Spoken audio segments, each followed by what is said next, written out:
जय गुरुदेव। सभी को प्रणाम। उपासना समर्पण योग अध्याय 13 डे 33। आज गुरुवार की एक नए टॉपिक से शुरू करते हैं। आत्मा की पुकार अनसुनी न करें। गुरुदेव कहते हैं, आज सर्वत्र ज्ञान विज्ञान की बड़ी लंबी चौड़ी बातें होती है। अटलांटिक से लेकर एशिया, अफ्रीका तथा यूरोप आदि का संपूर्ण भूगोल पुस्तकालयों में भरा पड़ा है।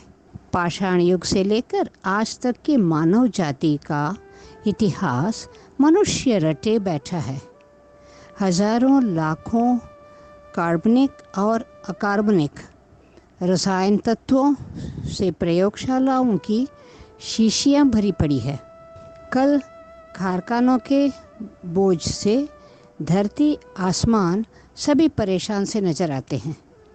जिधर आंख उठाकर देखो, साहित्य, कला, शल्य चिकित्सा आदि की ढेरों ग्रंथ, अगणित जानकार और असंख्य प्रयोगशालाएं आज खुली है। इन्हें देखते हुए मनुष्य की बौद्धिक क्षमता पर अपार आश्चर्य होता है। समझ में नहीं आता कि आखिर आदमी के दिमाग में कौन सा जादू है जो अनेकों आश्चर्यजनक उपकरण बनाता चला जाता है। अब ये पैराग्राफ पढ़कर क्या हमें इतना आश्चर्य नहीं लगता? गुरुवर कितने दूरदर्शिता थे, कैसे महान थे कि आज हम जो घटना देख रहे हैं उसको कितने साल पहले उन्होंने जैसे आंखों देखा हाल जैसे लिख दिया। आज बहुत सारे कल कारखाना हो गया है जिससे प्रदूषण फैल रहा है, ज़मीन आसमान परेशान है। लेकिन सब जगह देखो तो साहित्य, कला, शल्य चिकित्सा इत्यादि इत्यादि ढेरों जानकारी है। आज मीडिया हमारे लिए एक यूट्यूब बाबा है और एक गूगल बाबा है, जिसे अंधविश्वास के समान लोग आंखें मूंद कर फॉलो करते हैं। और उसके बाद जब नहीं बनती है तब बोलते हैं अरे गुरुजी ने बोला था। तो सद्गुरु को समझना, पहचानना और जो इस चीज़ को दूरदर्शिता के साथ अपने आप को खुद को एक लेबोरेटरी बनकर उसकी पूरी जांचाई करके फिर उसका जो प्रमाण बाहर देते हैं, फॉलो उन्हें करना है या टेक्नोलॉजी को फॉलो करना है आंखें मूंद कर।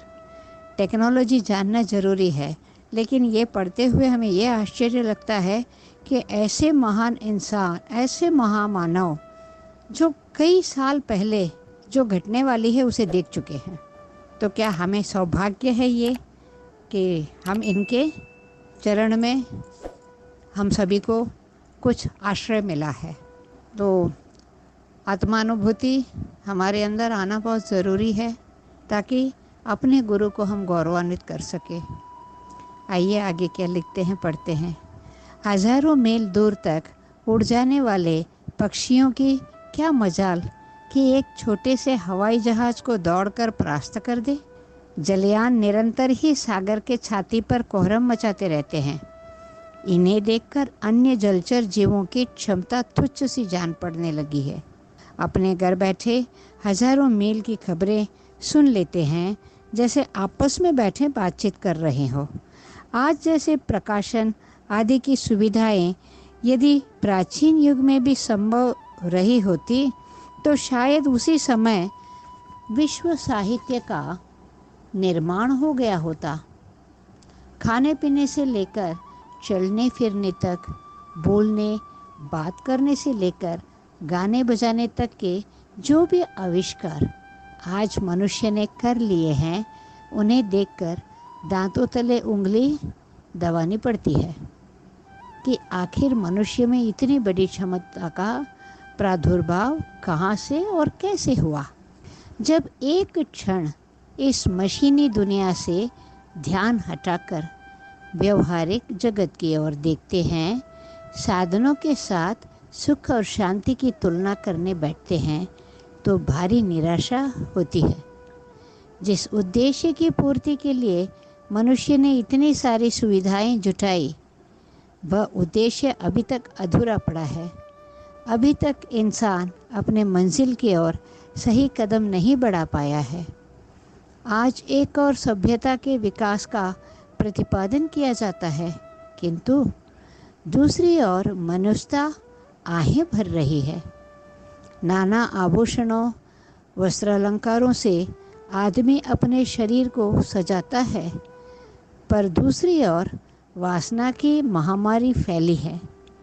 एक और आमोद प्रमोद चलता है, दूसरी ओर शोषण और अपहरण की चक्की में आदमी पिसा जा रहा है। शिक्षा, सभ्यता के विकास के लिए हजारों स्कूल खोले जा रहे हैं, किंतु दूसरी ओर वे ही सुरक्षित, उद्धता एवं अनाचार का सृजन कर रहे हैं। इससे अलग एक और संसार है, सत्य संसार या आध्यात्मिक आस्था की दुनिया। मनुष्य सारा जीवन अपने अहंकार के पोषण में ही गंवाता रहता है, पर अब जब मृत्यु उसके सामने उपस्थित होती है तो उसे एक आत्मिक संसार का पता चलता है। तब वह ज्ञान विज्ञान की लंबी चौड़ी चौकड़ी भूल जाता है। इस समय पछतावा ही हाथ लगता है। जिस उद्देश्य की पूर्ति के लिए यह जीवन मिला था, वह तो तुच्छ बातों में गंवा दिया गया। सारा का सारा जीवन तुच्छ कामनाओं और सांसारिक गोरख धंधों बिता दिया, तो आखिरी समय क्या बन सकता है। आज के जो दृश्य, आज जो समाज है, कितने सुंदर तरीके से गुरुदेव ने बता दिया है। करना हमें क्या है। अब यहाँ ये कभी हम पढ़े थे कि धन कमा सकते हैं, लेकिन आप खाना खरीद सकते हो, भूख नहीं। बढ़िया सा बढ़िया बिस्तर खरीद सकते हो, नींद नहीं। सारी साधन सुविधाएं उपलब्ध करा सकते हो, लेकिन शांति नहीं खरीद सकते। सब खाना मिल गया, भूख नहीं खरीद सकते।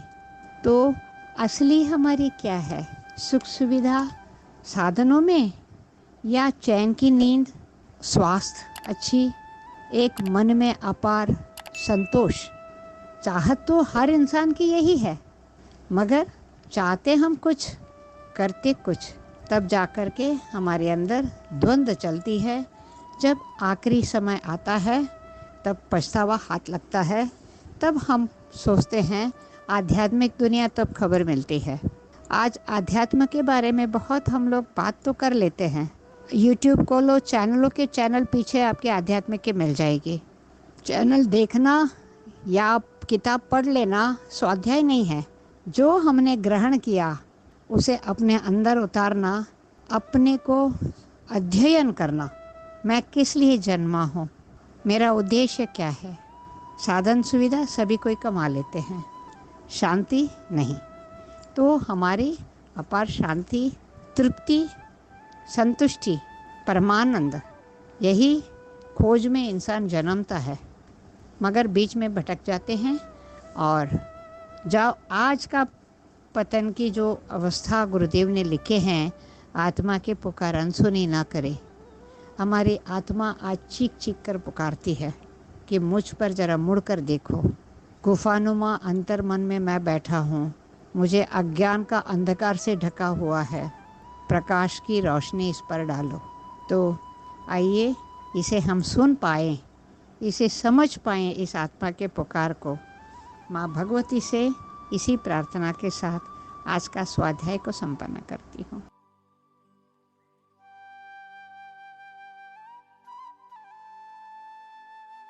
हमारे YouTube चैनल को सब्सक्राइब करें और बेल आइकन को दबाकर ऑल पर क्लिक करें ताकि नोटिफिकेशंस आपको मिलती रहें।